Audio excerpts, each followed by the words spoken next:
A Daytona guide for the gentleman unfamiliar with ovals. Ah, the oval, the most misunderstood of all racing geometries. Many Europeans assume it is merely a circle designed by Americans who felt corners were an imposition upon their liberty. Not so. An oval is in fact a perfectly engineered chaos generator, a shape so deceptively simple that it becomes immediately threatening, like a swan or a tax audit. Daytona is the grandest of these shapes, containing two turns the size of small continents, a banking angle of good lord that's steep, and a straight longer than a Shakespearean soliloquy. Daytona, a track for the bold, the brave, and the slightly unhinged. Allow me to walk you through the locale, dear chap. Turn 1.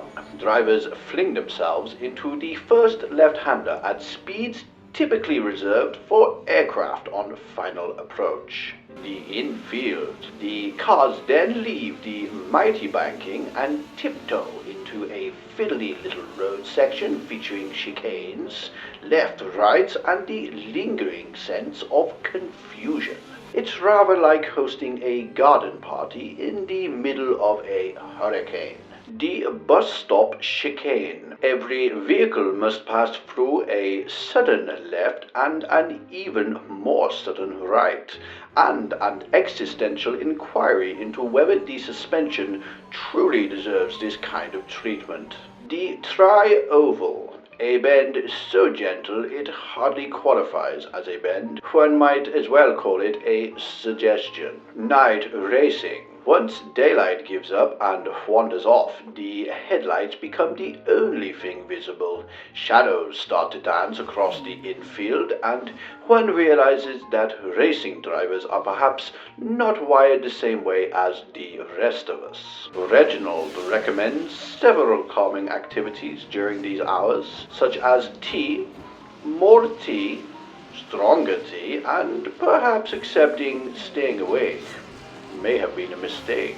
Why endurance racing? A sensible gentleman might ask. Why race for 24 hours? To which Reginald replies, because doing it for 23 hours would be simply cowardly, because motor engineers crave suffering. Wonderful chaps. And because humans enjoying watching things go very fast for much longer than absolutely necessary. Here are my top tips for the uninitiated. Number 1. If someone mentions drafting, they are not discussing interior design or an army recruitment drive. Number 2. If a commentator says he's going to send it, this is not postal terminology. This is a motorsport colloquialism which communicates an impending overtake. For a send, old boy. If a driver states the balance has gone, they mean the car and not their mental state, although both may be true. If you hear LMP2, do not assume this is a type of tax form. Number 5, if you hear roar before the 24, nobody is shouting. This is a test day, not a lion enclosure. In conclusion then, Daytona is fast, loud, and quite preposterous, although thoroughly magnificent, old boy. A spectacle where man and machine unite to defy physics, sleep, and common sense, all while looping around a shape a toddler could draw. What fun. Fucking hell. That was really hard to record. Thank you for watching. And thank you, old boy. Now, off with you, swine. I have some motor racing to watch.